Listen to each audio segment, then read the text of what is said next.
we have already discussed about the components of the system and devices and the investigation process also. Today, we are just coming to the new age threat, that is something called the financial fraud. So we will discuss and draw a light on few things and key points related to this new kind of threat, that is something called financial fraud. So the terminology which is used by the law enforcement agency and a few things through which we usually investigated the cases. And at last also we will discuss about the various do's and don'ts. Meanwhile, we are just using this online transactions or operating any kind of financial activity, performing the financial activity at ATM outlet also, as well as bank also. And then we will see that what are, if something happened to us, what are the reporting sources or the people concerned to whom we supposed to consult at the time of this kind of, if something happened, this fraud happened with us, so to whom we supposed to contact. So let's begin with this our session with our presentation. So I'm just sharing my presentation, and we will also see that what are the guidelines for the RBI as far as the financial fraud is concerned, what are the government of India is doing, and whosoever is the authority which is working behind it, that will be also discussed in today's session. So I'm sharing my presentation, my screen, and then we will start our session.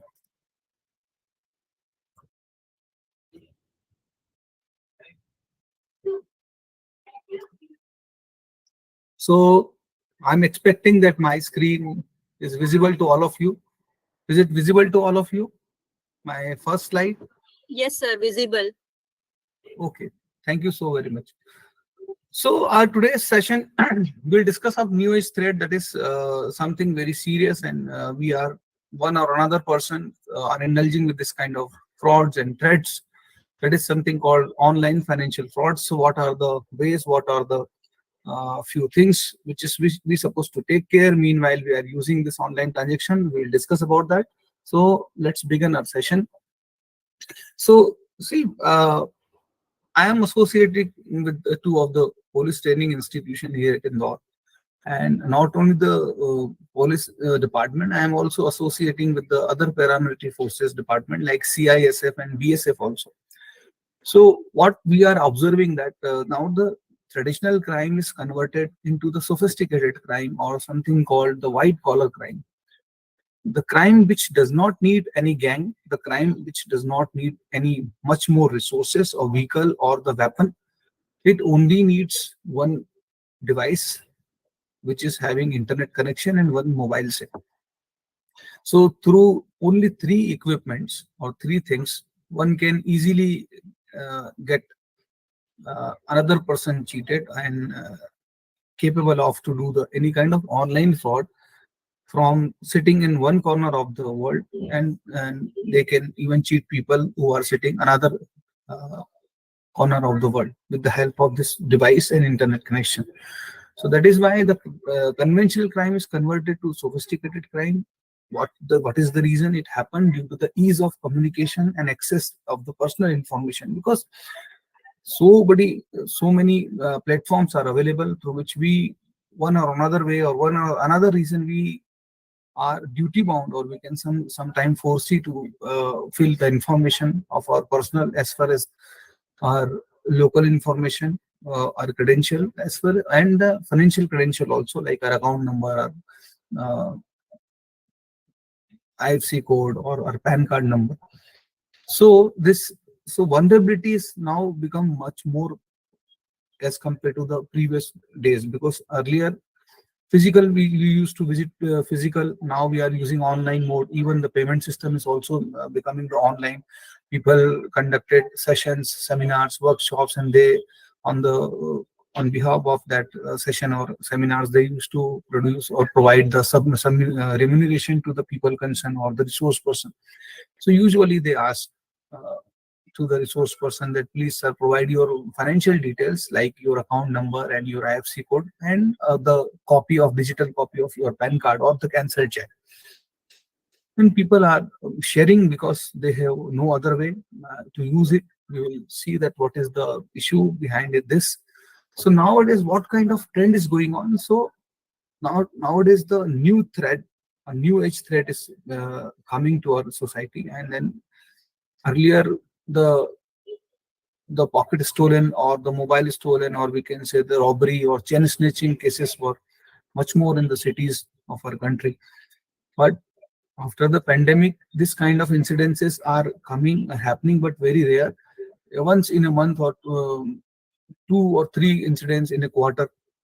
But every second day we are heard, and we are just observing, and we are listening, and through print media, through electronic media, or the other part of the society, that somebody is cheated with the OTP fraud, somebody so and so cheated with the online phishing link, so and so we cheated with the giving the OTP and then credit card details to someone, and then got lost their money, their valuable money. So, what are the crimes which a law enforcement agency now is reporting that these are the related to the, for the first number is financial fraud. That is why we are discussing this financial fraud. And in the financial fraud also, there are some means like phishing link is there, online gambling is also there. Nowadays, the online cricket is also, betting is also there. Make your team and then make more money. This kind of ad we usually seen in the television also. Email spoofing is one of the thing which is also done by this kind of fraudster.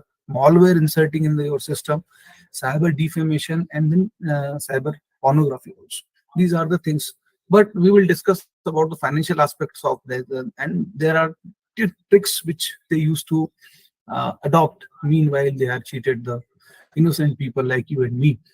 So first and all, we need to see what is cybercrime. If somebody say that this is the form of cybercrime, when we supposed to say that this is crime or this is not crime, when we are clear about things that something is unlawful and something is lawful, and it is written on the books. Written on the books means in the law book.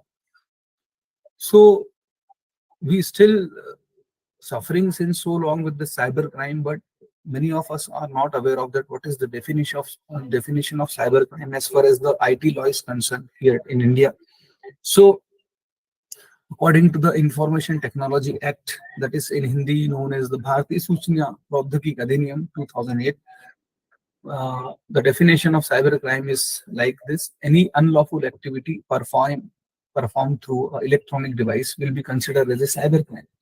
Any unlawful activity means any kind of illegal activity or unlawful activity or unauthentic activity performed through not only with the computers, any electronic device, maybe have the smart gadgets, handheld devices, smart watches.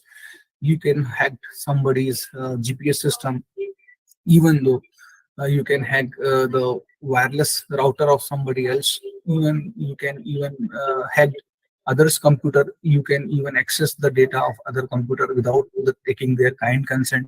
So unauthorized access is also one of the form of the cybercrime. It will be happen in the two way: whether your device may be targeted through the cyber criminals, or sometimes it also happens that your device is used as a tool, means they are cheating to someone else, but using through your device also. So this is this kind of this is the another way to commit the cybercrime. So only in the two form: whether your device is targeted by someone, and or your device used as a tool, as a weapon to cheat at other. Types of cybercrime, we have to be, there are 3 types: cyber crimes against the individual, cyber crime against the society, and cyber crime against the uh, nation also. So, or organization. So that is something called cyber warfare. But in the stipulated time of in this today's session, we will only discuss about the cyber crime against the individual, especially the online financial frauds, how it happened, why it happened, and once it happened, what are the steps we need to take care that we will discuss, and what are the agencies we supposed to contact at the time of this kind of issue, if we meet in this kind of incidents with us or one of our family members. So somebody has put their mic on, please make it off. So, and one more thing also important for us, that apart from this cybercrime definition, or according to the United Nations Crime Control Prevention Manual, they have added the cheating, frauds, and unauthorized access are also they added in the category of cybercrime.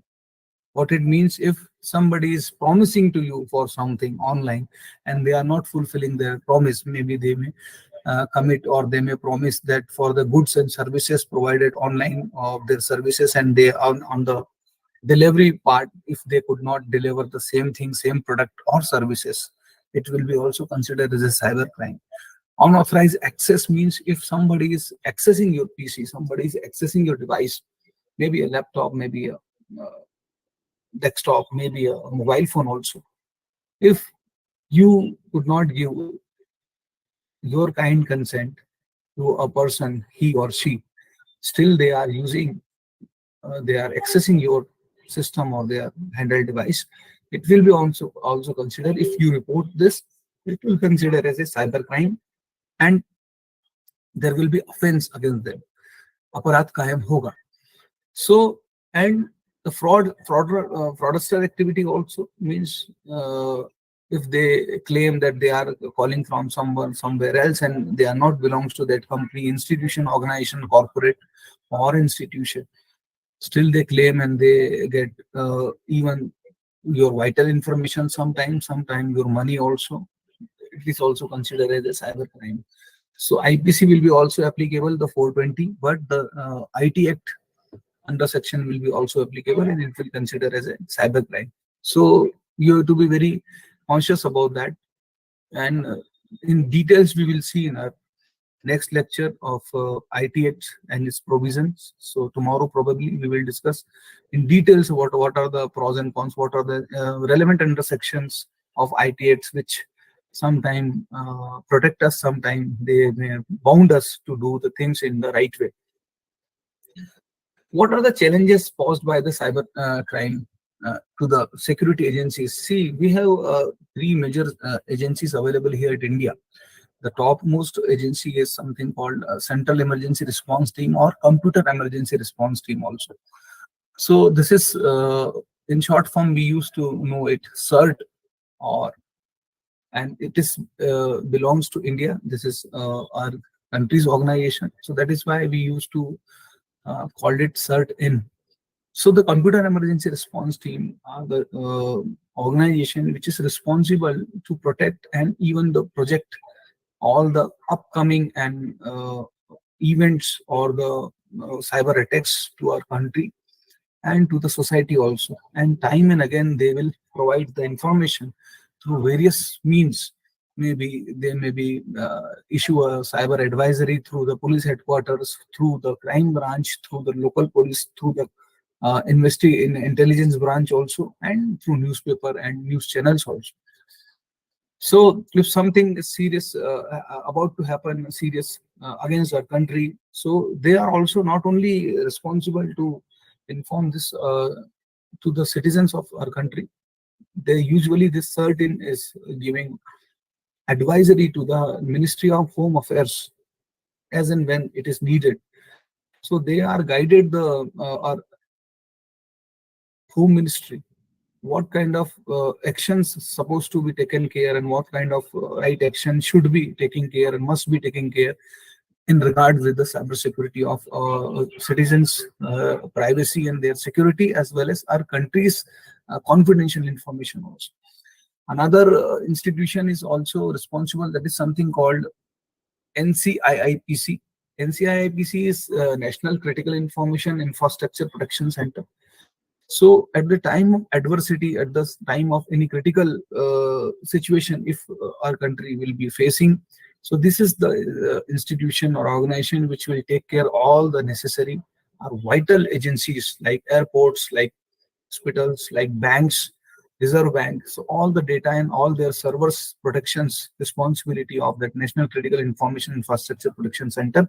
As the name is specified, there are the Critical information infrastructure, their job is to protect the critical information infrastructure and protect our servers or the atomic reactor centers and their servers and their connectivity also. Another institution of our country is something called standardization and testing and quality certification, that is STQC.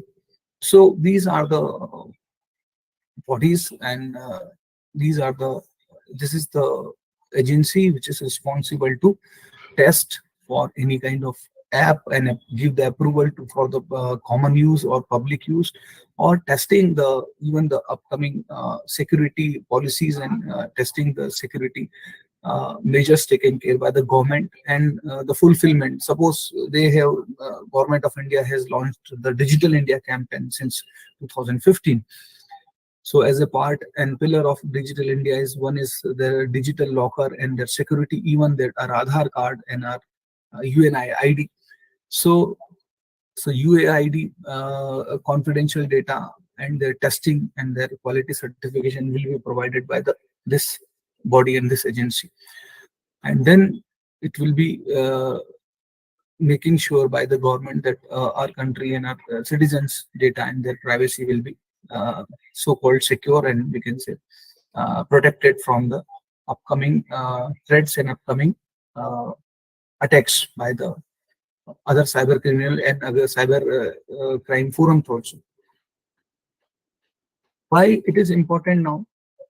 Why we are discussing this in today's session, in today's age and then today's time?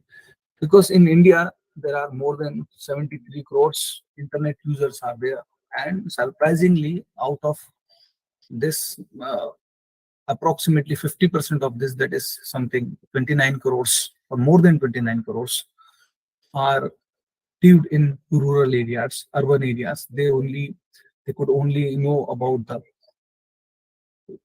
green and red button of mobile phones, but they are using mobile apps. They are using the online application, online loan application. They are also using the different online modes like Phone Pay, Google Pay, and other kind of pay system, UPI and wallets also. But they are not aware about the manuals. They are not aware about the security measures, and what they are not aware.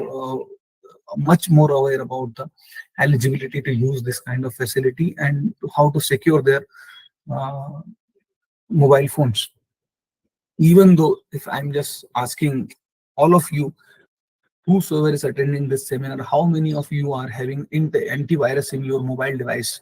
So maybe only 30 or 20 or 10% people may have the antivirus. So please have a good antivirus in your mobile device, because all the online transactions and on the online interaction you have committing through this device, that is something called your smartphone, but you do not protect your smartphone with compulsory installing the antivirus. So please, and it's cost of rupees only. See, I usually tell to my students also, if you are capable of to purchase 40,000 laptop or a system, at least you must have a capacity of 400 rupees per year, or 10% of the total cost, to protect that particular device or their operating system.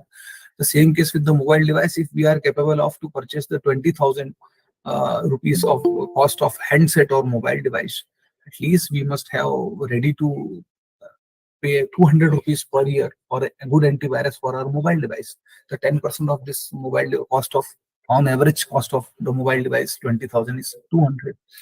So likewise, and the company is also various company available. I too also, since 2 3 years I am using a good antivirus in my mobile device, even though I am not uh, using the Phone Pay and Google Pay, and I am do not using the credit card also, only NEFT, and then through check I used to payment. For the retail, I used to have one account with my son, but from my account, my mobile device, I am not using this kind of app. Still, I have a good antivirus, because lots of malwares or spywares are available in this online world, because I am interacting through all the social media, all my handles, like my LinkedIn accounts, my Facebook page, my Insta ID, my uh, Gmail also, from my handset, my mobile phone itself. To protect all those things and credentials, I need to have the good antivirus. So nowadays, people are becoming easy prey for online relationships, and cases of emotional harassment with them are coming frequently. We also saw the increase of the misinformation, fake news cases of girls, women are being dubbed in online when they clicked on the malware links and that get all their information on the phone, turn on the camera and the microphone also, access the captures their intimate moments also. They are used to blackmail them ultimately. So to avoid those kind of malware or spyware, please do have and good antivirus in your mobile device. That is, I am advising to you also. And all of them, whosoever is connected to me, I used to advise them, very gentle advice as a friend request. So please have the good antivirus on your mobile device, because all your media gallery, all your video recordings and clipping, whether it is a professional or personal, are lying vacant and without security in your handset. And if you do not use any antivirus, any malware, any spyware can enter in your device and your handset and get a backup of this to another person's. Maybe your camera may be compromised without knowing you. Without knowing you, somebody else may use your microphone and record your all voice recording without your consent and without your even you may be not aware of that somebody is recording, because there is no other mechanism available with us that once the malware or spyware installed in our device. So only antivirus may detect it that there is some unwanted files and unwanted scripting is running in our device. We can't even judge, or we can't even check by any other way. So please use that antivirus. Now, one is the more major issue of the financial fraud and other thing also in our India. Here the reporting is very low.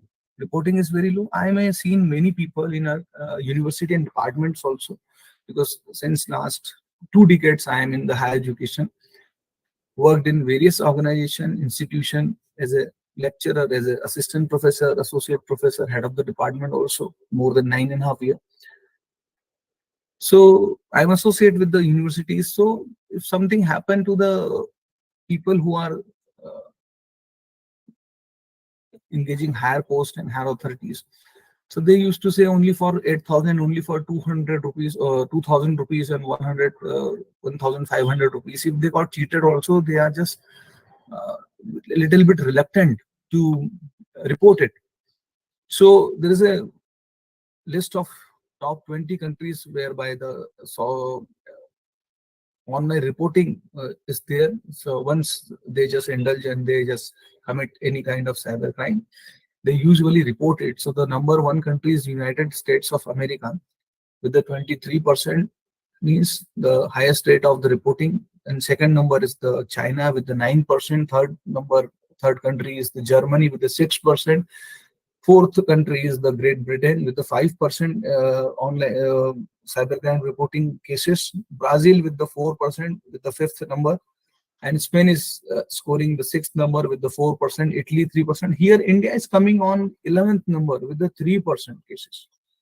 You can even Canada also with the 2%, and other Taiwan 2%, and Argentina is only 1%. Why? What it means? It simply means is that it does not matter that in other country that uh, the crime is reporting. So crime reporting is very low in India also. 3% means if the 100% got cheated through this online fraud or any other kind of fraud, only 3 brave persons used to go to the law enforcement agency to report it. So it will be a not good situation. It will impacting dual effects. Dual effect means one, it is impacting it if you are not going to report for only 8,000 rupees or 5,000 rupees or 2,000 rupees sometime. You may think that you are not interested to rush to the police station or even the crime branch office, and it will decrease your reputation also. Sometime peer pressure also, sometime It may come to the newspaper also if you are having the on the higher post of any higher authorities. So you may think that it would be not good for my position because my name will be also coming to the newspaper. So due to various reasons, people are just even try to avoid to report it. But it will impacting in two ways. One, if only out of 100 only 3% is reporting, the 97 cases the fraudster cheated the 97 people, the fraudster may be thinking that we may be never caught by 97 times. So they may continue their activity because they may encourage this that even though they have committed lots of crime, but they could not even caught by law enforcement agency. It is not the fault of law enforcement agency if nobody is reported those crime. So how come that law enforcement agency may aware of that? So this is your right also. And if you report it, if somebody, the law enforcement agency, some few people, even 5 people, 10 people behind the bar in registered a cases against them, they arrested the few people. So the other people who are associated with them may be discouraged to indulge in this kind of activity because they maybe also get a lesson that if they will be doing, they will got caught by the law enforcement agency or security agency, and they will be in trouble. But if you are not reporting, so it will be, once it is discouraging law enforcement agency also, and it is encouraging to the fraudster also. So please report it if something happened to you. The later couple of slides we will discuss about that how to report it. We will give you a brief introduction to whom to contact at the time of victim of cybercrime. So yesterday also I was discussing that we are using so much of social media, so much of thing, but we do not know the basic rule. Now I am asking one rule. What is the minimum age to create a Google account in India? Please tell me. You all are free to give answer. And do not fear that. Even I was not aware of that. So I am not a person who is getting this thing, rocket science, something from else. I orientated, and then after my orientation, I came to know that this is the actual reality. So please feel free to say or guess what is the minimum age to create a Google account in India. This is a simple test. Not minimum 13 years. 13 years, very More good. than 13 years. Anyone else? If you wish to even discuss or guess. So this is simple example of, I'm not telling or asking you that to show my expertise. This is only simple way with being educator also, being an academician also, or being an eminent people and highly educated also. Sometimes we may be not aware of the little small or even the basic rules. So this is the high time to know. In India, it is a 13 plus, and it is lie country to country. This is not, it is very country to country. Means in Australia, it is 14 plus, Bulgaria, it is 16 plus. In France, it is 15 plus. Right? Romania, it is 16 plus. Peru, it is 14 plus. And Venezuela, again 14 plus. India, the minimum age to have a Google account is 13 plus. So what is the situation and how it affect to us? See, we have witnessed that in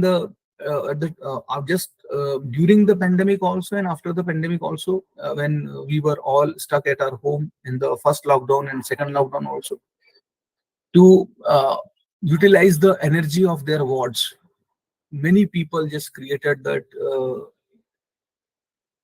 YouTube channels for their wards, for their son, their daughter, their children's, even though they could not cross the 13 of age limit. Some was 8-year-old, some was 9-year-old, some children was only a 6-year-old, 7-year-old also. But the parents created their YouTube channel, and you know that to create a YouTube channel, you must associate with that channel with the one Gmail ID, and they have created their Gmail ID also, separate Gmail ID for their YouTube channel. and they mention the wrong age. Because so if something happened to their YouTube channel, if something happened to them online, if they used to go and they will go to the law enforcement agency, naturally they themselves is just doing a violation of the law. So please know the law minimum eligibility to use any application, any software or any online service or app. If you are availing the services, please make sure that what is the minimum eligibility and what are the security measures we supposed to take care meanwhile or during using this app or this service. So this is a simple example of that. So many people, even though they are using since so long the Gmail account, but they do not know what is the minimum age. But just like that, you are driving a car, you are driving a bike, but you do not know what is the minimum age to have a license for that. So this is the high time to know that this kind of things. This is the see things are very small but important one. And if something is important, it will never ever consider as a small. So with these small things also, you have to be update yourself related to this kind of things. Now,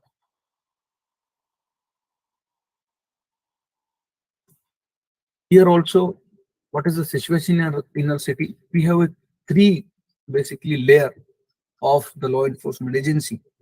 We have state cyber cell available there. So you know that state cyber cell, I belongs to Indore, Madhya Pradesh or MP. So here after 2015-16 that all over the India, the state cyber cells were established. So in every districts you have a state cyber cell police station available.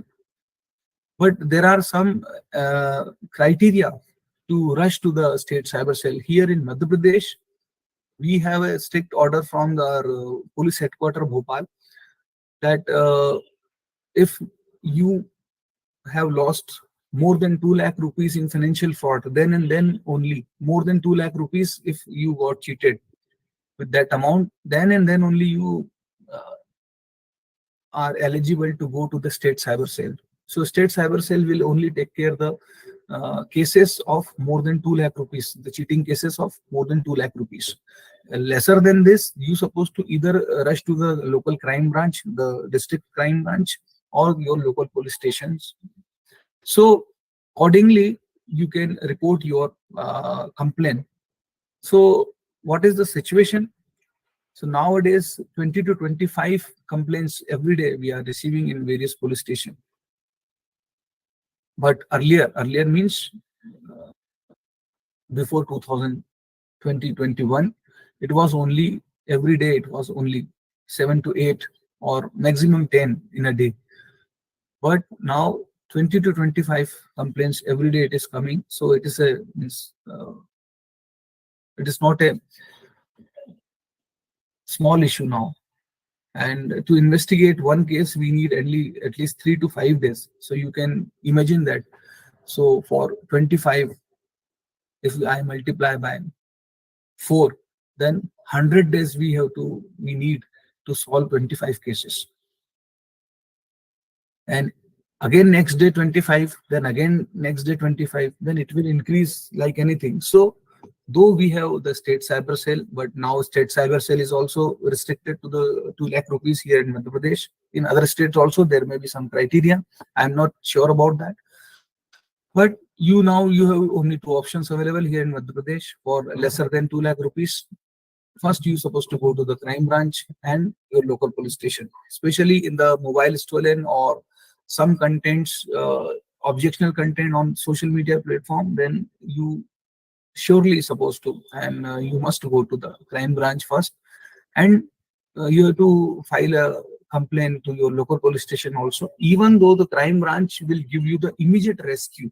Immediate rescue means suppose somebody hacked your Facebook profile and they are asking money from various people or your mutual friends or your friend list, they are just calling and asking for money.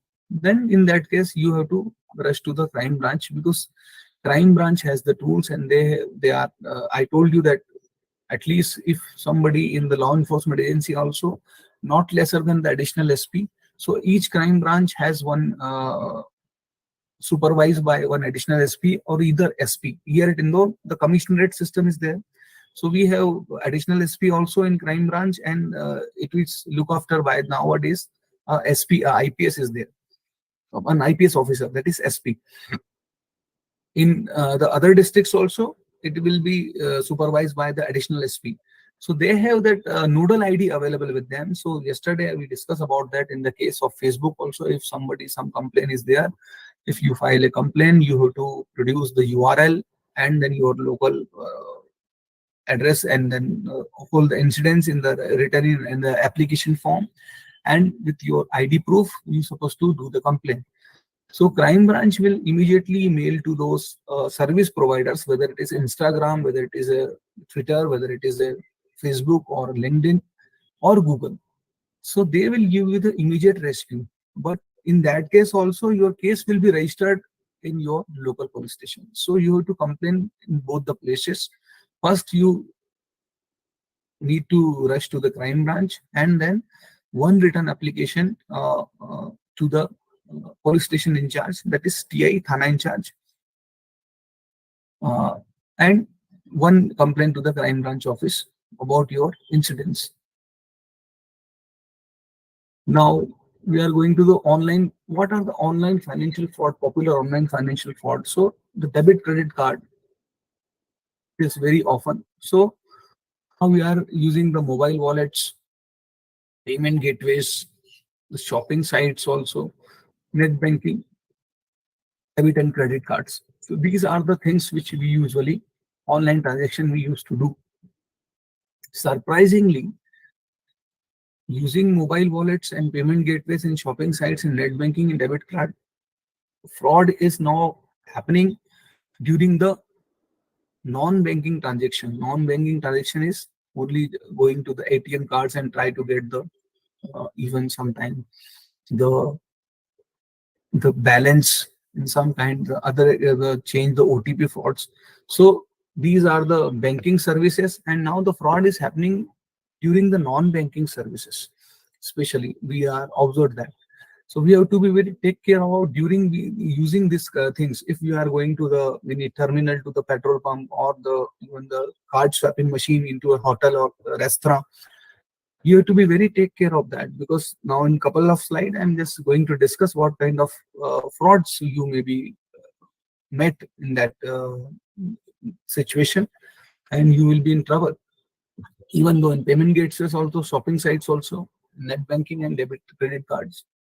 So the first kind of thing is important in financial fraud is something called wallet. So people are now using wallet. Wallet is just like your physical wallet, which will give you privilege or facility to payment. This time not the physical money, this time the e-money, or we can say digital money. So it is very this facility is very convenient for you to use. So that is something called, and wallet is provide you to give you a facility to payment to someone else. But there are types of wallets available which will give you a different types. So now India, we have more than 100 wallets available. So it has three categories in mobile wallets. One kind of wallets is provided by the telecom service providers. So telecom backed wallets are Idea Money, Reliance Jio wallet, and Rupee Mobi wallet, then even Airtel Money and Vodafone M-Pesa. This is the example of this. Few wallets are provided by the independent service providers like Paytm, like Rupee wallet, like Oxygen wallet, like PayU Money wallet, like Memoi wallet, like Mobi Vic wallet, or Citrus Payouts. So, and third category is wallet is provided by, now the banks are also providing the wallets. Like we have a State Bank's Buddy or a Chiller wallet also, and Masterpass, City Masterpass also, HDFC PASAP is also one that. So likewise, we have 100 wallets available in India. So meanwhile, you are using this wallet, you have to be very careful. This wallet is meant for, see, when this wallet came or facility came to India, this was only capable of to pay not more than 10,000 rupees, only for your retailing. Suppose you're supposed to go to market for vegetable purchasing, for your grocery purchasing of lesser than 10,000, or you're supposed to pay to some garment shopkeeper for purchasing garments, or going to recreation center or any Pizza Hut or something. Or so actually, their meaning of that's why it is started by this some independent wallets like Paytm and other things. Then telecom backed provide based wallet also introduced, and then banks also introduced their own wallets. But nowadays, it increases of 10,000 to the, they can, according to the your accounts, in suppose you have golden account, you have silver account, platinum account in the bank. So now it is increased to the 50,000, in some cases 1 lakh also. So earlier it was only 10,000 rupees. So people are only cheated lesser than amount of this 10,000 rupees, 5,000, 7,000 or 8,000 if they got cheated or they compromised their wallet. But nowadays what is happening? If their wallet is compromised, so their wallet is having more than 1 lakh rupees capacity also. So they will be now more in loss in this situation. So you have to be carefully use this thing. For one is the necessity and one is only for fashion. If you have a hardcore necessity of any wallet, please use it. I do not use any wallet, to be very honest. But if you think that it is needed for you or your family or your people concerned, you can use it, but keep a minimum of 10 to 5,000 rupees, not more than that. So precaution is better than cure. Once it will be compromised, then you may be not thinking, and imagine that how big trouble you will be in. So once we investigated that cyber crime, so one thing is very often and very important for us, something called POS. That is something called point of sale. So what is point of sale? A credit card terminal or ET pot terminal is device which interface the payment cards to make the electronic funds transfer. The terminal typically consists of the secure keypad for entering the PIN. Like you might have seen in various places, like a petrol pump filling center, like in the shopping malls also, like in the any of the shopping outlets, whether it is a jewelry shop, whether it is a shoe uh, shop, whether it is a garment shop, whether it is a restaurant also. Nowadays, it is very common. So it is consisting of securing a keypad for entering the PIN and a screen, a means of capturing the information from payment cards, network connected to the access to the payment network for the authorization. And once it is connected after entering the PIN, so this is point of sale. Once the cyber crime is happened, especially in financial fraud, so we used to ask to the victim or applicant, you have to rush to the your concerned bank to get the transactions, the previous transaction, or we can say that the summary of your last transactions, like for 1 week, or so, we can say that uh, updating your passbook also. So why law enforcement agency used to ask for that this kind of things, especially for the financial fraud? So they need at least 3 or 2 months bank statements. So because that bank statement shows that point of sale machine, which point of sale machine the fund was transferred. So the number of point of sale machine will be there. So it is a very key, play a key role in as far as the financial fraud is concerned. So sometime you directly rush to the police station or the crime branch, and they used to say, please come with the bank statement. I told you time and again, see, police and law enforcement agency is the mediator. See, your bank and your wallet is your service provider, and it is between you and your bank. You are as a customer and they are as a service provider. Something has happened. Who paid? Your bank paid. To whom paid? Other wallets. Police is in between. So how come it is you who are coming to the police or the crime branch and claiming that so and so rupees fraud happened with you. But how come police may believe on you? So they need at least a written proof of it, of you are so and so person. So you have to produce bank statement of at least 1 week or 10 days or 1 month to the police, which show this last transaction, last 2 3 transaction on which you are having problem, that this is the wrong persons we had transferred the money, and he is the culprit or he is the fraudster due to any other due to his talking and out of generosity or sometime out of overconfidence we have just paid to him or her. So you need the point of sale number. So first you supposed to rush to the bank's concerning bank to get the bank statement for the last transaction, and then you supposed to produce present in to the police station or the crime branch office along with written application, and attach this bank statement to them, and they will investigate your case. So the point of sale is important for the law enforcement agency to investigate your case. So please keep the point of sale machine number on your bank statement. It will be comprises with it. Now, what is payment gateway? There are another thing is payment gateway. The payment gateway is a service that connects the merchant to the appropriate banks to make payments through their credit cards or digital wallets, allowing the merchants to accept the payments in their own online stores through the integration of payment gateway. So payment gateway is the mediator between the merchants and the customer. The merchants will have ability to offer multiple payments method to their shoppers. So if the merchant is offering the multiple payments method offer, means they may also accept the various gateways.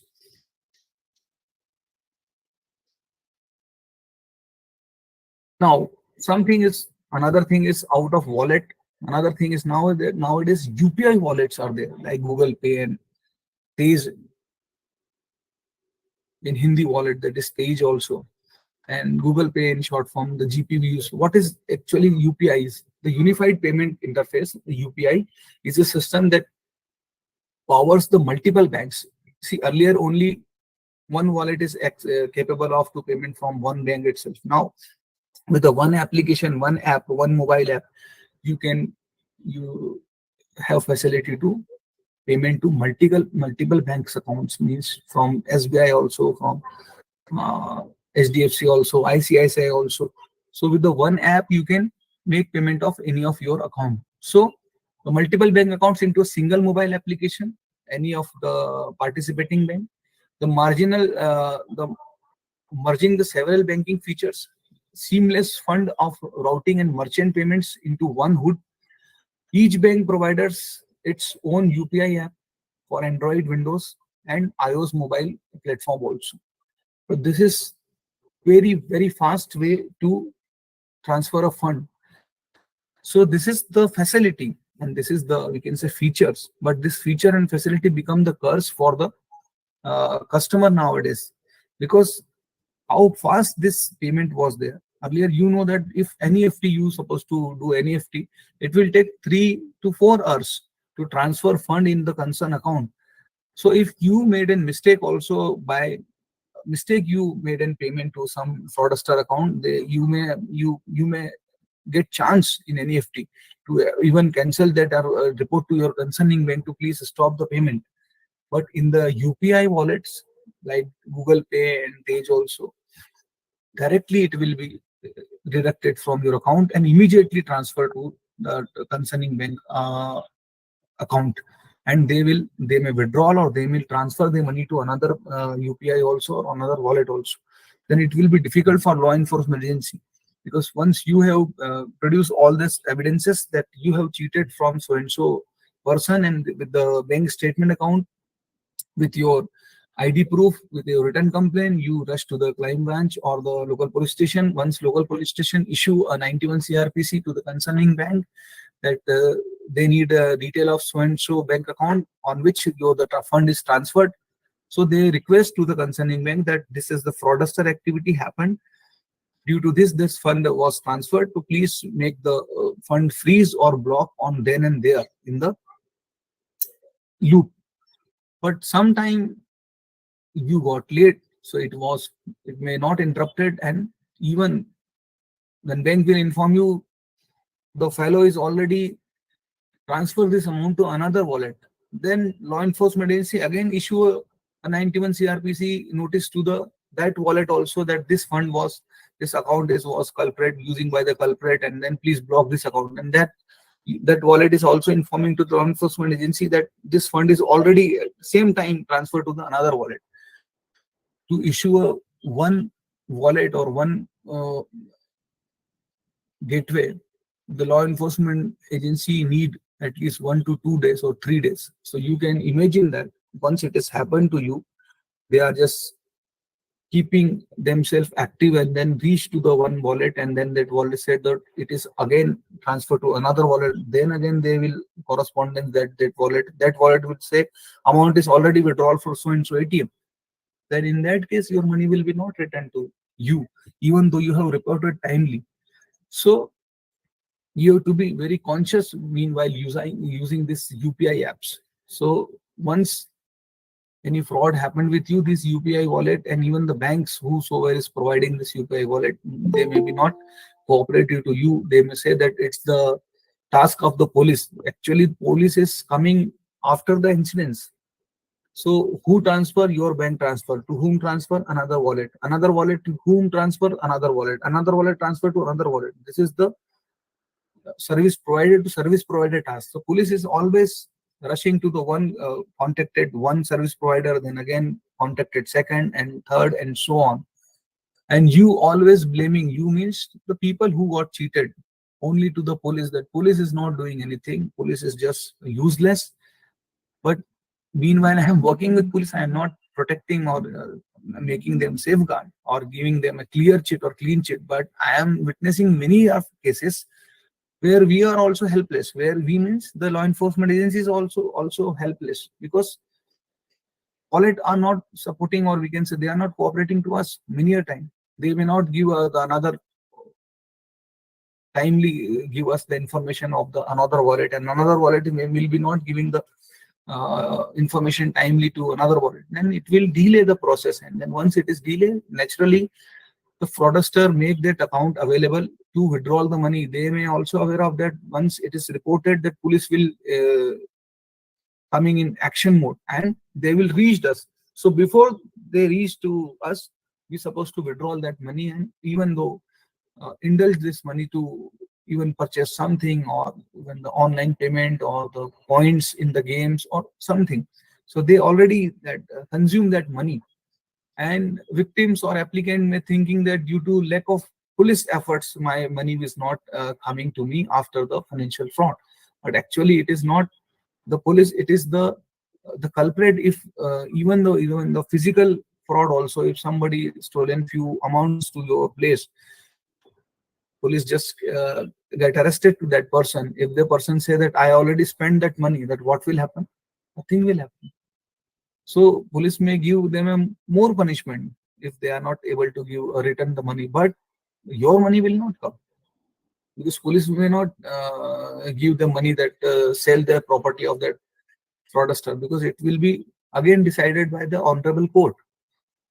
But in all cases, people used to blame only the law enforcement agency, whether it is a crime branch or police department, but they are also sometimes helpless. Sometimes helpless means they usually do their level best, but sometimes in some cases that they got the success, and then payment will be again transferred to the victims or applicant account. Now we are coming. Another payment system is also there. This is IMPS, the immediate payment system. The immediate payment system is an instant payment interbank electronic fund transfer system in India. So this is also a very good facility to immediately transfer a fund instead of NEFT. But now it will become a more dangerous task. So immediate payment system offer an interbank electronic fund transfer service through mobile phones. Unlike NEFT or RTGC, The service is available by 24/7 throughout the year, including bank holidays. The immediate payment system was publicly launched on the November 2010. Currently, there are 53 commercial bank and 101 rural, district, urban, and cooperative banks and 24 PPIs signed up for the immediate payment system service. So if you are using the immediate payment system also, you have to be very conscious and make sure that you are just paymenting the right person, the right request. Otherwise, once it will be transferred, it will be difficult for us. That's why I usually used to tell in my sessions that the precaution is better than cure, because when awareness is the only key. After happening some incidents or you got cheated by the cyber fraudster, only the damage control will be there. So your whole money, it is difficult to be again reimbursed to you. So now again we are coming to popular online financial fraud. So one thing is the type of online financial fraud. One is phishing, one is spear phishing, whaling, CO fraud, identity theft, lottery free scam, online shopping frauds also, work from home scam also. It happened in during the pandemic and after the pandemic also. Stolen card scam also, invoice fraud also, means the fake invoices provided by the people concerned and then they cheated. So we will discuss a few of things in this. So first is there phishing. What is phishing? So phishing is something called, it is the word is similar to the actual word phishing, that is F-I-S-H-I-N-G, but it is P-H-I-S-H-I-N-G. But to similar to phishing means they used to, in the phishing, what happened that people used to come with the net, or we can say, and spread that net in the, to cover not the whole river, in the particular 50 to 40 feet area of particular river or the water resource, and keep that net over there for trapping. And after 1 or 2 hours or 3 hours, randomly few fishes just got trapped in that, and then it will remove them and consume them. Likewise, phishing attack also. Phishing is the way through which we can make a fake email, or we can say the email phishing is there. So the similar mail address they usually used. This is the example of one phishing attack. So this mail actually got from someone. So there are few things we have to take care of that. So what is the first, you have to just see that this phishing mail, what is the body of this phishing mail. So dear client, we have to send you this email because we have strong reason to believe your account have been used by someone else. In order to prevent any fraudulent activity from the occurring, we are required to an open investigation into this matter. We have logged your Amazon account and you have 36 hours to verify it, or we will have the right to terminate it. Means somebody has Amazon account and he got this mail, and they are claiming that they are coming and they are telling this all this information providing from Amazon official email ID.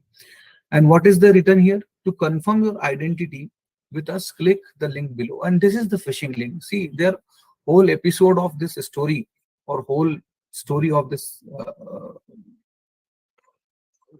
all the official mail is to emphasize you to click on that link. And that link is a temporary link which is enabled for few couple of hours. Get your all information, financial credential. If you click from your mobile device, it will compromise your mobile device. If you click from your laptop desktop, it will compromise your desktop laptop and other information. So their emphasize and their target is to somehow you come to this point and click it. Now, however, over the link reveals it points to a non-Amazon site. This is not Amazon site. The www.amazon.com exe/obidos or sign. I can even make it more larger, so it will be good for you to read it. See, this is the link, https://www.amazon dot com dot exe cobidos.signin.html. But this is not Amazon website. This is not Amazon website basically. Now, here also, if you have focused on the name of the email address, this is also a trap.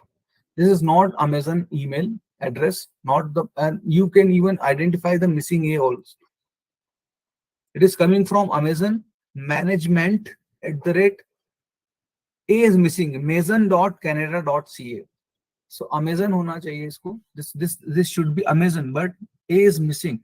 So they usually miss one or two letter in phishing link, and very smartly they play this. So even you read from this here itself, you even can't identify that this is the actual Amazon site, because from this you can't even see it.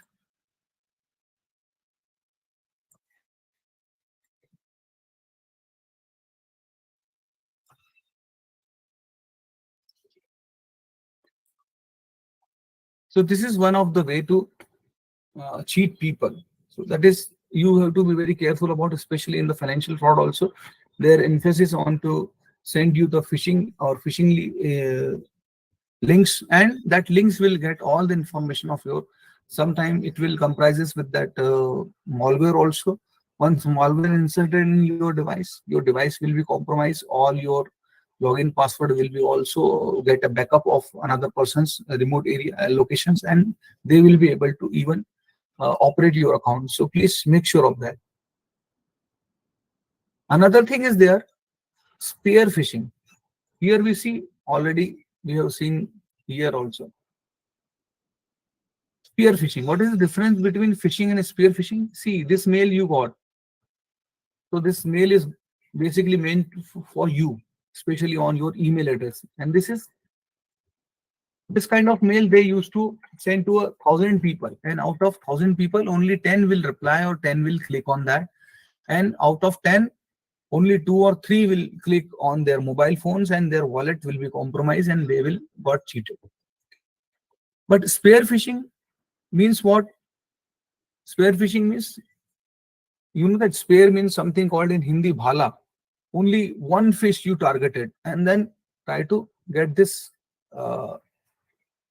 spear to caught that particular fish. So it is targeting only for you. So you will get the link, and to verify your bank information, you have to click here.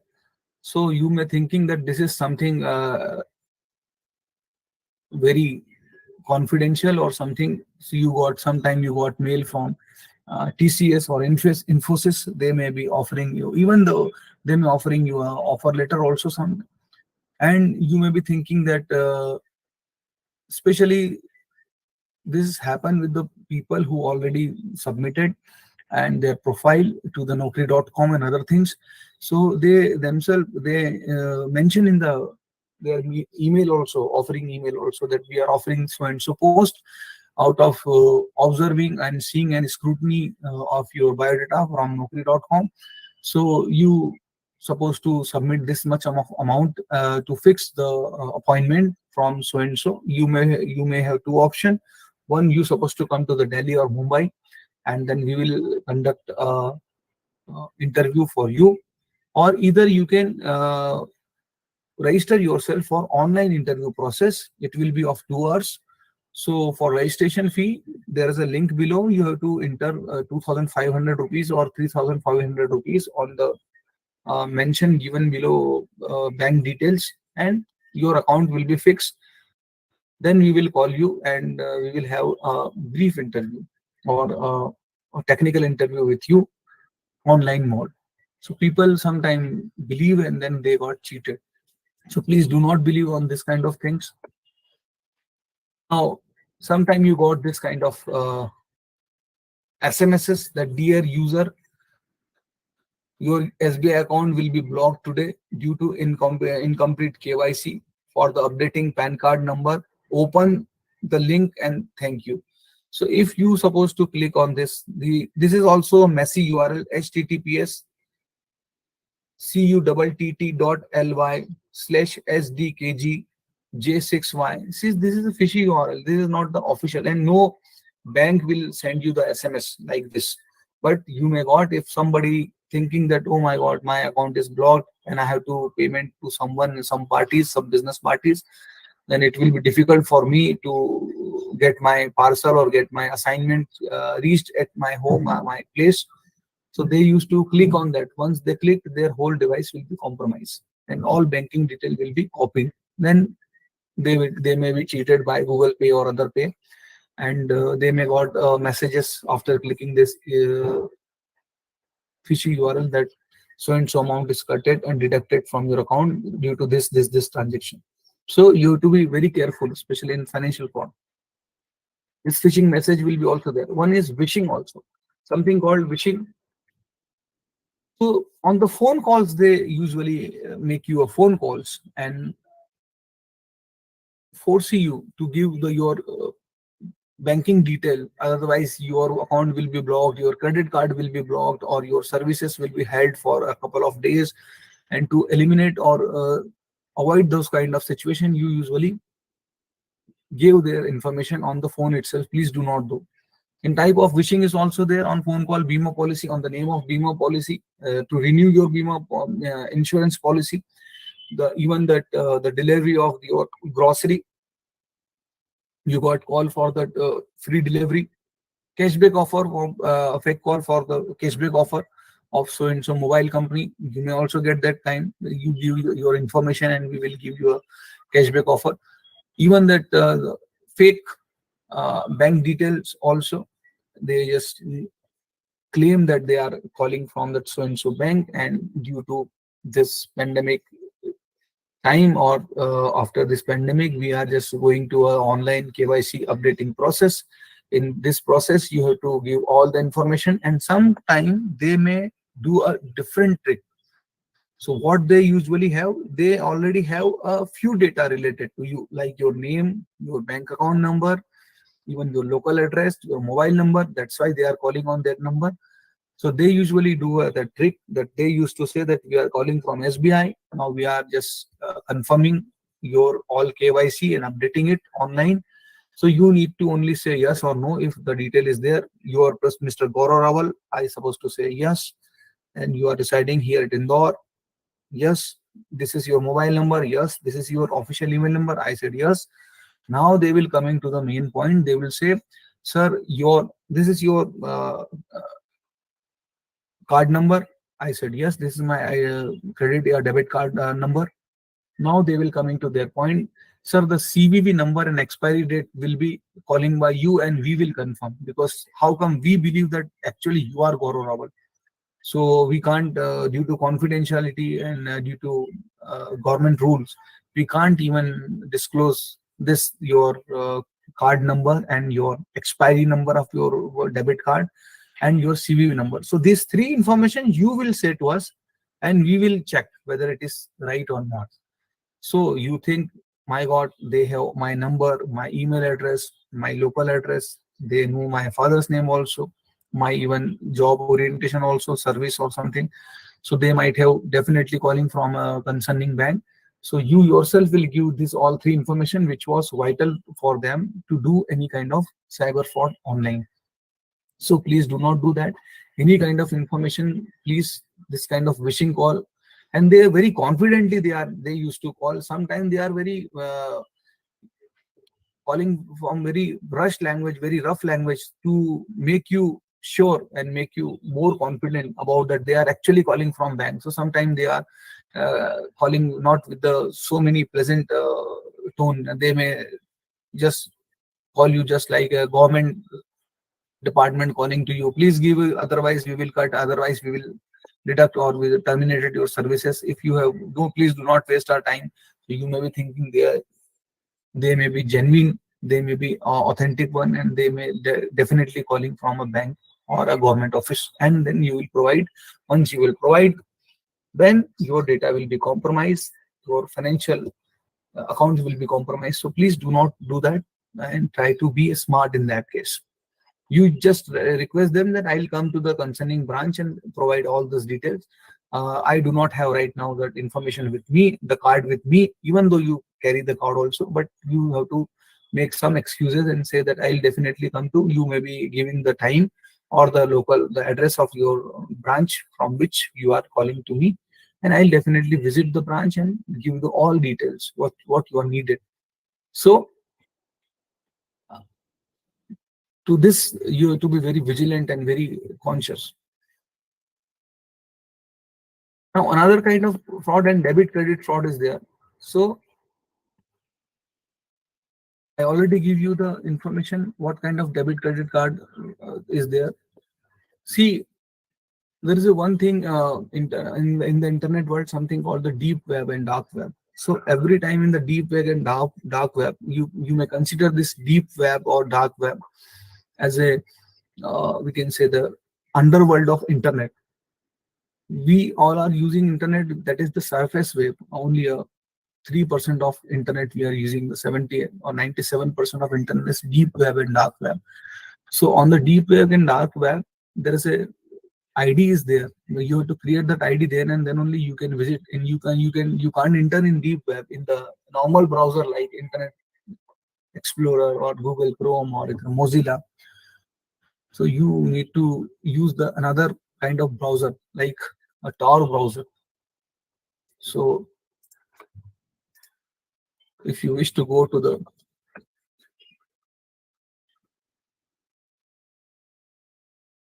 Tor browser, so this is the Tor browser, Tor the Onion browser. You need to download it first, and then you may be able to visit or surfing the deep web and dark web, and then you have to create your own ID. Otherwise, you are not supposed to. You are not capable of to interact with the dark web. So deep web and dark web, like a underworld, or we can say the illegal uh, world of internet. So all the illegal activity like selling and purchasing of weapons and drugs and other things will be there. Along with that, the debit and credit card will be also available.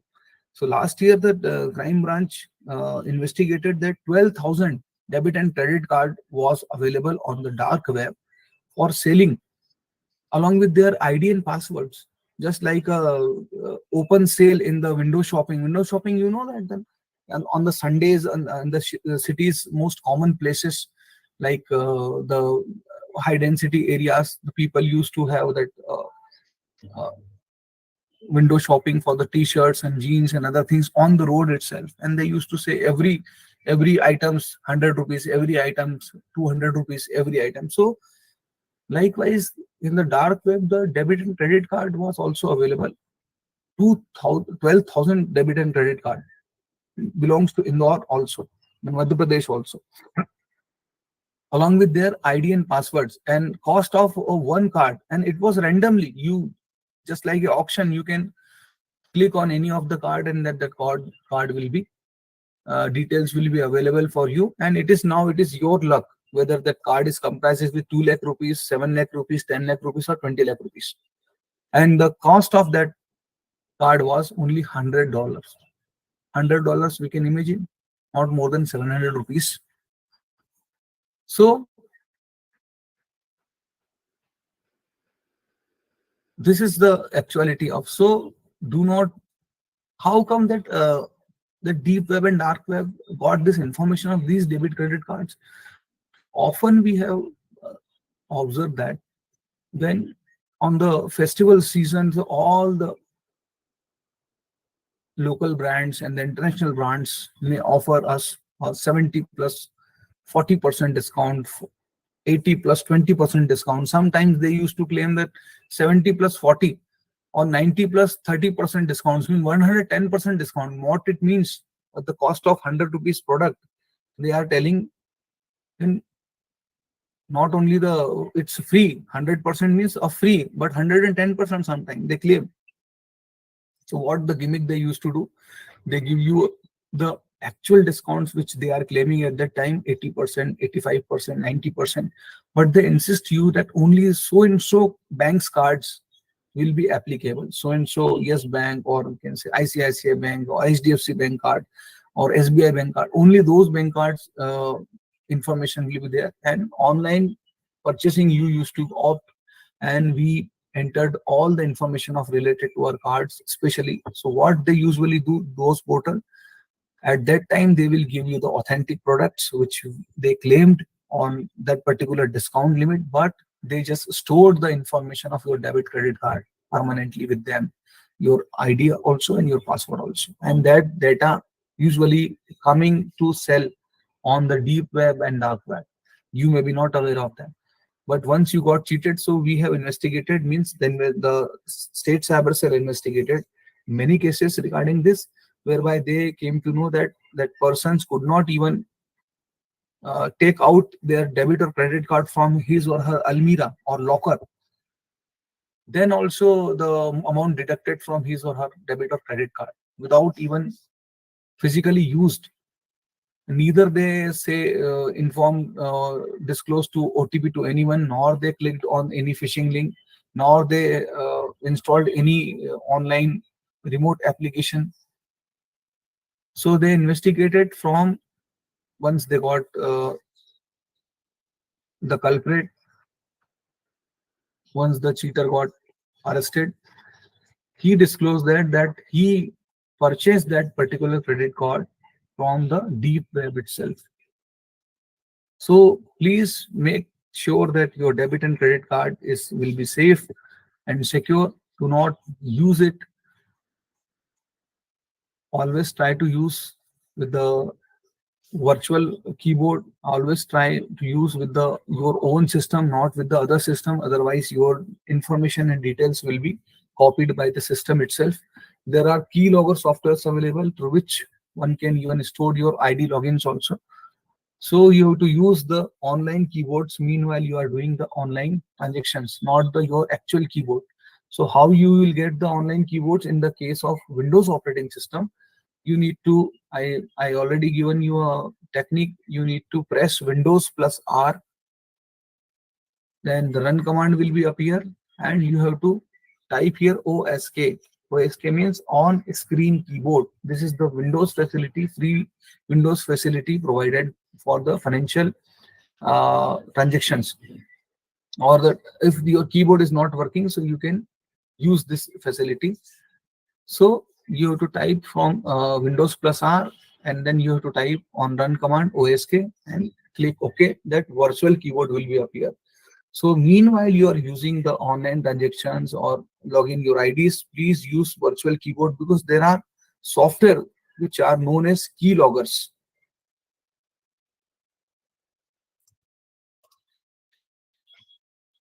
So keylogger software.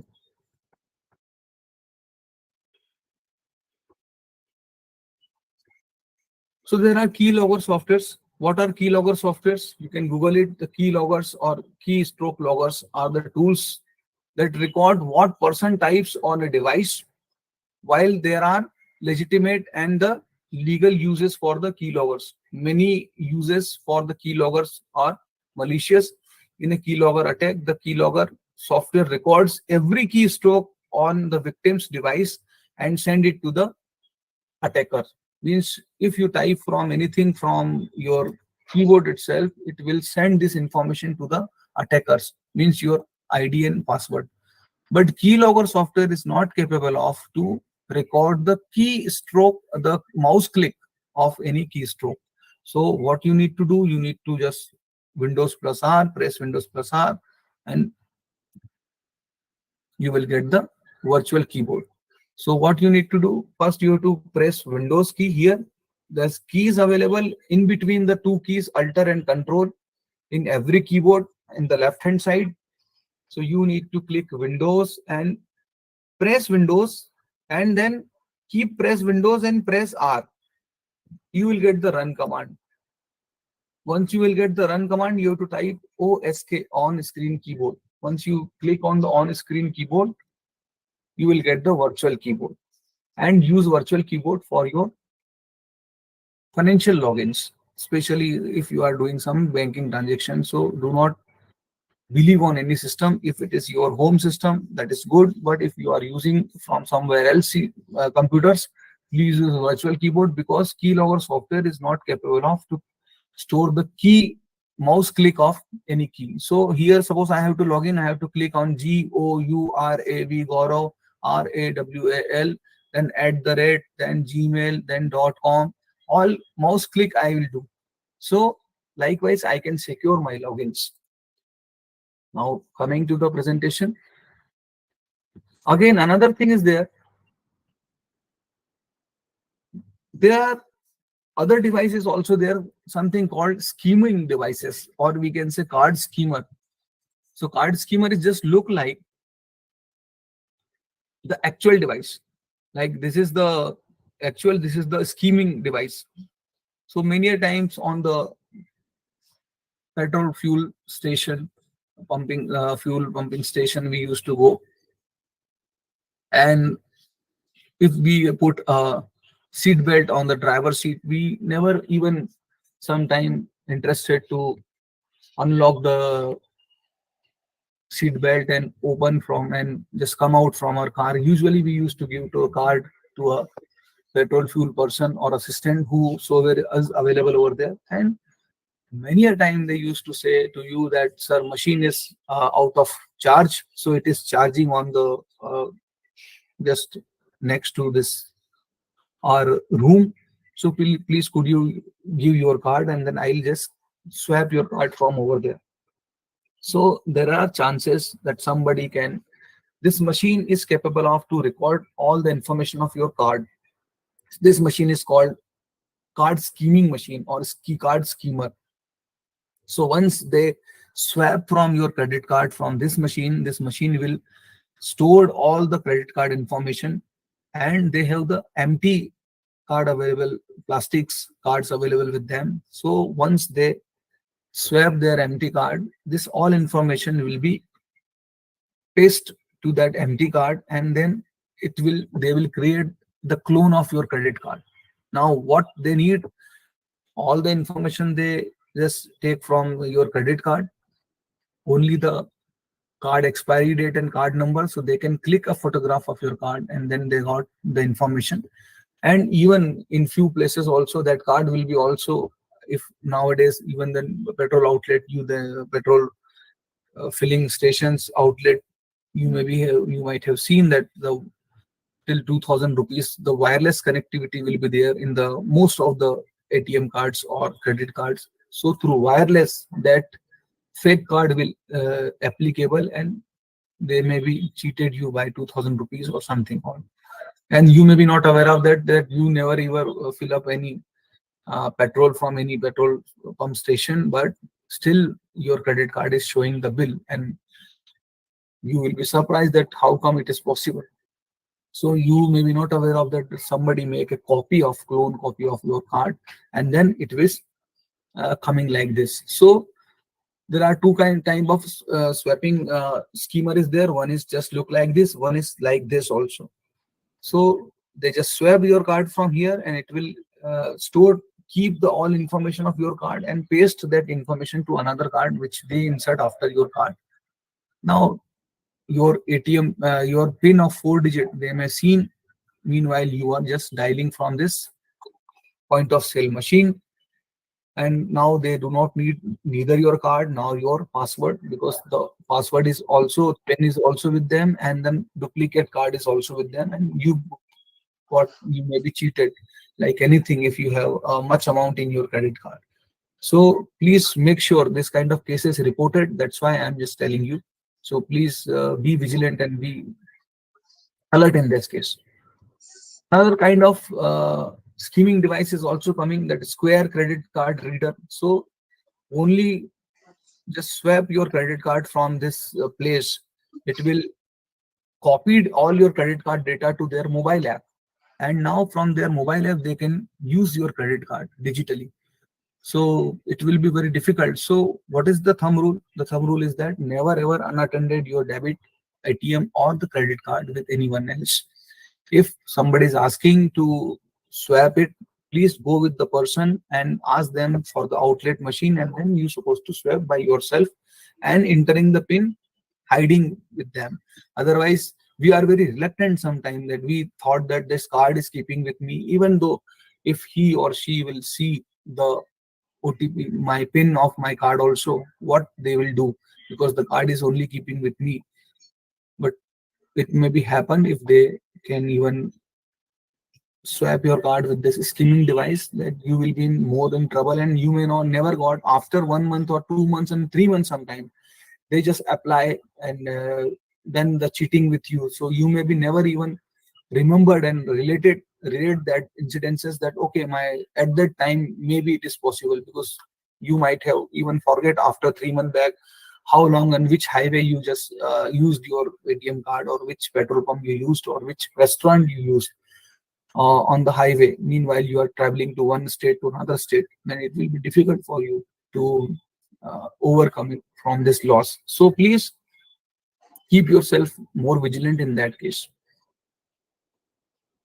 Identity theft, I told you there is identity theft also. It happened with somebody else will stolen your ATM card. So there is an under section of IT Act, under section 66C is there. Because under section 66C is there, it is not a plastic card, it is your identity. It is a virtual identity of yours, and the comprises with that debit or credit card. If somebody is stolen that, it is not stolen your ornament or your things, but it is also stolen your identity. So identity theft will be applicable. So please remember that if that is there, you have to report immediately. Do not think that you have just blocked your card, but it is identity theft. You have to be reported and you have to file a case against them. Otherwise, if it is very difficult to caught those kind of culprit and send them behind the bar. Now, another kind of fraud is there, especially in the financial fraud.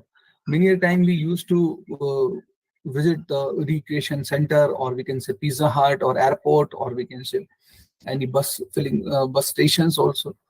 So keeping ourselves, our battery is low. So we used to find a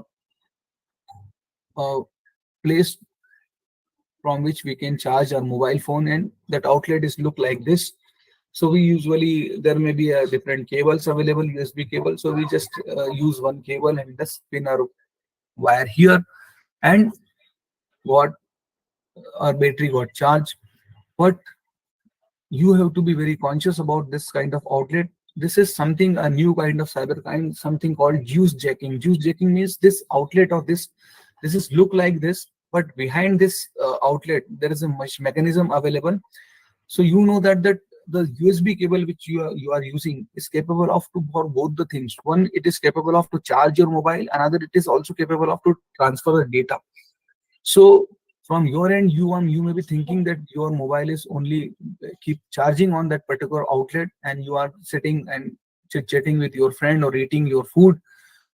But for only 15 minutes or 30 minutes of charging, your data may be compromised, because that outlet is look like as a charging outlet, and behind that wall there will be mechanism available through which they can juice your data. There are software tools available through this cable. Even though your handset is locked, they can transfer your data and they can copy your data. So there are two ways, two kind of USB cable is coming. The thumb rule is that first you have to charge your battery from your home itself or your office itself. If you are traveling from one state or one city to another city, keep your battery backup or power bank with you. If you could not even carry your power bank with you, at least you could carry your own USB cable to be charged. So there are two kind of USB cable is coming in the market. One is coming with the rupees cost of 50 rupees to 60 rupees, which is capable of to do the both the things, charging also as well as data transfer also. Another cable is also coming in the market. That is something called the cable which is disabling the data transfer. But this cable is coming a little bit costly, like 110 or 120 rupees. But usually you used to go to the shopkeeper, they may never even discuss and tell you about that, because you might have not interested to take that 60 rupees cable instead of 120. So they may also giving you a cheap product which you are expecting from them. But you have to rush to the shopkeeper, mobile shopkeeper, and ask them that I need the USB cable for charging purpose, not the data transferring only. So data transferring will be disabled in that cable. So that a separate cable and a special cable is coming. So keep that cable with you. So in that case, if somebody providing that even charging facility, that you can use your own cable. Even sometimes this is happening that you could not bring the power bank, you forget to have the USB cable also. In that case, the thumb rule is that please shut down your mobile device, keep it off, and then make for a charging outlet. So if your device will be off, there is no other way to take your data out. Once it will be on, even though it will be logged by screen lock or pin, there may be chances, there may be a possibility to transfer data. But once it is switched off, so keep your phone switched off and then put on this kind of outlet. If you forget to bring the power bank, if you forget to bring the USB cable, so prevention is the only to stay from this kind of frauds. So I think today's session, it would be good. We will discuss many things with you, especially as far as the online financial fraud is concerned. There are more things I have to discuss. Some ATM scammers also. So in the ATM outlet also this is the usual ATM outlet. Especially this kind of schemer, this fraudster put on the ATM outlets, which is in the interior area or on the highways also. So this is the normal ATM outlet, and this is the second one is the ATM outlet with the installed skimming device. This device is capable of to read your card detail and store in it. There is a microchip and battery is also available with it. So I wish to even share one video with you. If you will be, so it would be good if you see that video. That if I could search that video, that it would be good to see the actual video related to that case. I have just make that video available for you.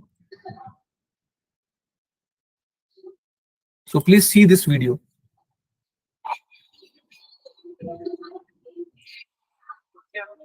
इधर आओ, camera दिखाओ, इसमें camera लगा हुआ है, ये लगाओ camera, देखो ये रहा कैमरा लगा हुआ है, ये ना बकायदा ये प्लेट है, ये हाँ निकालो, इससे निकालो, ये बाहर निकल आई, ये देखो ये चिप चालू हो गई, ये बैटरी लगी है, ओरिजिनल ये है, ये कैमरा बैंक का एटीएम है सफदरजंग इनक्लेव में। इसमें देखो भाई ये रिकॉर्डिंग इसकी चालू है, और ये लगा देखो इसमें, ये रहा 16 GB का मेमोरी कार्ड, देखो भैया ये 16 GB का मेमोरी कार्ड लगा है, ये बैटरी लगी है, बैटरा बड़ा भाई, ये देखो ये पूरा सिस्टम है,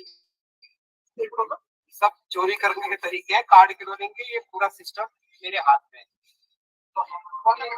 पूरा सिस्टम है ये। हाँ ये हो गया, ये हो गया प्रॉपर ऐसे लगा होता है, और उसके बाद ये प्लेट ऐसी लगी होती है, ये देखो भाई साहब, अब आपको पता नहीं चलेगा। हाँ अब आपको पता कैसे करना है, आपको जब भी कार्ड डालो उससे पहले ये होल्डर इसको हमेशा खींच के देखो, ये बाहर आ जाएगा भाई साहब अगर लगा रखा होगा किसी ने, देखो क्लोनिंग, और ये प्लेट है,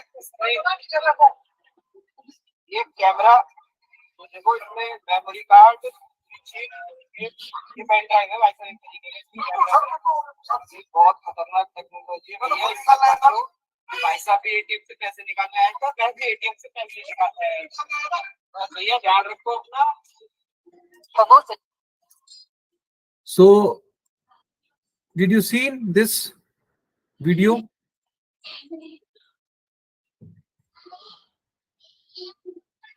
So how dangerous is to use this? So please, if you find this kind of ATM schemer, this is a cloning machine which will make a clone of your card, and even the password also it will see. Another, I'm giving you example. Earlier, you were just doing this to the skimming devices, or we can say that using the ATM cards, but this is not the enough. Nowadays, a virtual paid is also applying by this fraudster in the ATM. So you have to only not only to check the slot in which you supposed to insert your card, you have to make sure also the pad on which you are just entering your password, because it will store your PIN card, ATM PIN card. And then you may be not aware of that how come a person knows my PIN card number. And if somebody is already clicking or taking a photographs of your debit card, it will capture your debit card number, your expiry number, your card holder number, and PIN card. They will store from here the pad. So they may do any kind of online transaction with the help of this pad, because this pad is comprises with your PIN details. So what the PIN you have entered. So you have to be very conscious and very alert in that case. So I hope this will give you the, if something has happened to you, especially as far as the you have to report to the portal. That is, portal is here, www.cybercrime.gov.in. If the financial fraud is happened to you, there is another number is also there, especially for the case of financial fraud. This is the number available for financial fraud.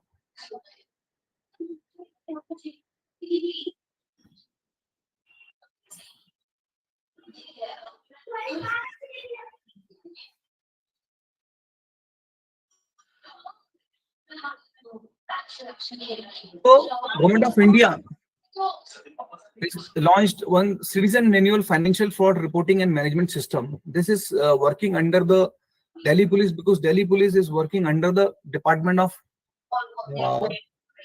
Home Affairs. So the Home Ministry is taking care, and Delhi Police Crime Branch is taking care of this helpline number. This is the especially for the financial fraud. They just launched this number 1930. Earlier it was 155260, but now they convert into a 4-digit number, that is 1930. So especially in the case of financial fraud, meanwhile you are reporting to your local crime branch and then local police station, you should inform that this incidents happened with you to this number 1930. It may be helpline number. This is opening since morning 10 to 6 p.m. and in the evening night it will be not available for that, because that's a personal private call center number. They will register your complaint and transfer your complaint to the crime branch, Delhi crime branch, and then Delhi crime branch cyber cell will taking care of investigate those kind of cases. They have made a group of all the wallets and all the banks IT nodal officers on Telegram. So comprises with more than 200-300 people. So once that complaint is coming to them, they will circulate this message to on that Telegram group, and they will try to freeze your money in between the any portal, or in between the any wallet, or in between the we can say any bank. Because if fraudster transferred just one to another wallet, another wallet, in that case it will be helpful for you this number. Again, you have a national cybercrime reporting portal, www.cybercrime.gov.in. you are supposed to report to that also. In even the bank and wallets also report on this cybercrime.gov.in if they wish to support, and they wish to even investigate some kind of cases as far as their own investigation is concerned. So this is the National Cybercrime Reporting Portal. Here, file a complaint, that option is available, and you can make the available. If something has happened to financial fraud, the RBI Sachet portal is also there. So the full form of URL is https://www.sachet.rbi.org.in. I am again repeating, www.sachet.rbi.org.in. So you can also report on this number also, and make your online presence more safe and secure. If something has happened to you, first you have to report, rush to the police and crime branch, and then 1930. And if they are not listening to you, the file a complaint option here also. If bank is not listening, so you can file a complaint here also. So I think this information in today's session I just try to give you for the financial fraud is concerned, because it is more and more happening in the city and in the country also. So keep yourself updated, be informed, inform others also, be vigilant and safe and secure. Now, with these words, I would like to conclude my session. If you have any questions, you can still chance to ask me. I welcome all the questions. If you are asking, please ask any questions. Hello. Hello. Yes, Ashwini madam, please. Sir, I have two questions. One is regarding dark web. अगर government को पता है dark web is hazardous to all people, तो उन्हें उसको ban क्यों नहीं करना चाहिए, या फिर जो भी क्रिमिनल एक्टिविटीज होती है. Second question is regarding third party access, some Amazon, Flipkart वगैरह जो भी ई कॉमर्स जो होता है, तो कहीं ना कहीं जो हमारा डेटा है वो कहीं ना कहीं वो थर्ड पार्टी को देते हैं. तो वो जब एसेस मांगते हैं हमारा कि हमें अलाउ करना चाहिए हमारे कॉन्टैक्ट्स गैलरी को, इसमें आईटी एक्ट में एक ऐसा क्लॉज नहीं होना चाहिए ताकि हमको नहीं चाहिए वो कि हमको डेटा शेयर करना है या नहीं करना है, बट ते हमको मांगते हैं तो हमें वो देना पड़ता है. तो ये दो क्वेश्चंस है. See, number one question is there that dark web, as in when the law enforcement agency see the portals and their IP addresses, so they used to go and they used to trap that. And but it's a very huge. And suppose if we ban torrent, so they will come up with a different name, uTorrent. If we ban the uTorrent, they will come up with the vTorrent. So there are many sites, even though we could not know. We can take a simple example of if a person is bruntier with the chain smoker, or we can say the chain drinker, he may get the 10 different places on which they will get the cigarette and they will get the wine, even though the police will not aware of that. Once police visited, they will seize that place, but they will find another way. So likewise in dark web also, it is not possible for the law enforcement agency to ban the all dark web and other routers also, because this internet is totally hidden. Totally hidden means this is something called underworld of internet. So those places, those ID we have visited, we have just locked them and blocked them for our country also. Now government is also thinking and coming with the new IT bill and with the various and latest provision on that. So let us hope so that it will be more protection for the citizens and their data. Now we are coming to your second point. See, government always says it is up to your prudence. Suppose if Truecaller is asking me, I am using Truecaller. At the time of installing Truecaller used to ask me, Truecaller wish to access all your contacts. Now it is my prudence. It is my responsibility whether I am ready to give my data or not.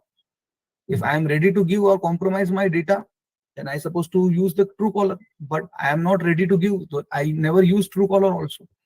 So it is up to person and then organization to organization. If hardcore need is there and if you wish to have a free version or something called, then you have to compromise your data. Okay sir, तो true collar का example मैंने भी देखा है. मैं I never upload any true caller ID anything else, but जब कोई मेरा नाम लेता है सामने से, तो ट्रू कॉलर कहीं ना कहीं से हमारा डेटा गैदर कर रहा है.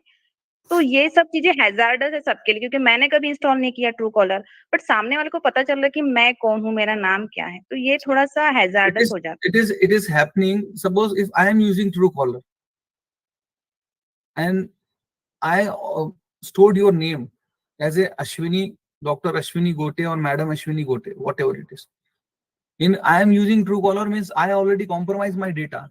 So they are getting your data from my references, and I am storing your name for this Ashwini Gote. So they registered your name along with my data on your number also. You never send or share to anyone, but through this, if somebody is stored your name on that particular name, so it will coming like that. If you search my name Gaurav Rawal, so it will be coming Gaurav Rawal Cybersecurity Cybersecurity. I never used an store, but people who are connected to me, they are stored my name just like Gaurav Rawal Cybersecurity. So it will be coming on the Truecaller, like.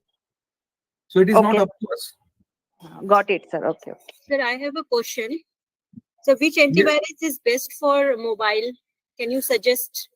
See, I am using since last 3 years. I am using the antivirus of my mobile phone. So Quick Hell I am using Quick Kill. Okay, because sir. Quick Hell, and it is cost of rupees not more than 250. Okay, sir. Okay. Sir, next question is it safe to link Paytm wallet with bank accounts? Like, I'm not saving my, मैं deposit नहीं कर रही हूँ Paytm में, मैं एक account को link कर रखा है, तो is it safe? But if you are not using that, I think you're supposed to delink it, because Okay. it is always vulnerability will be always there if you have linked your Paytm account. Okay. Sir, who governs dark web, sir? There is any identity for those There who are few forums. There are few forums. It is not only one person or one country.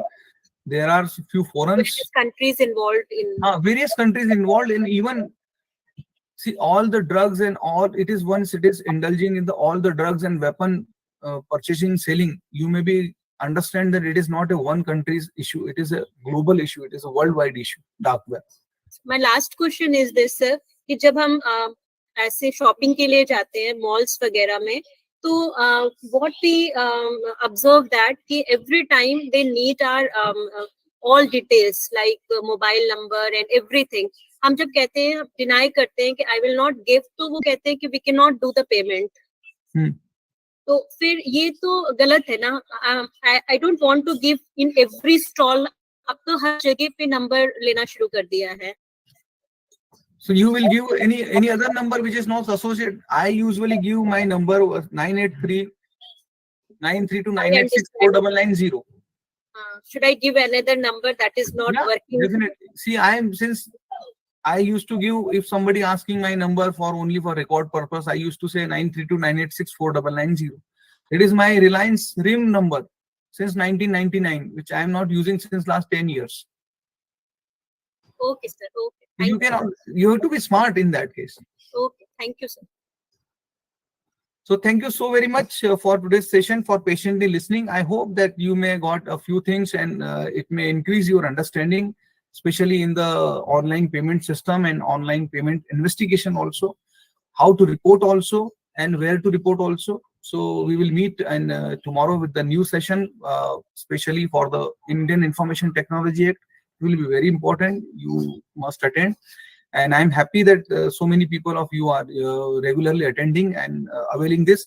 And those who are not attending, I'm sure that they will review the online lectures on the Facebook Live also and then YouTube also.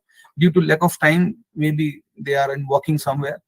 So definitely you all will be benefited with that. And again, I'm telling this. So with these words, I will conclude. Thank you so very much to all of you for patiently listening. And keep yourself informed, be informed to others also, be vigilant and safe. Thank you so very much. Jai Hind. Thank you, sir. Jai Hind.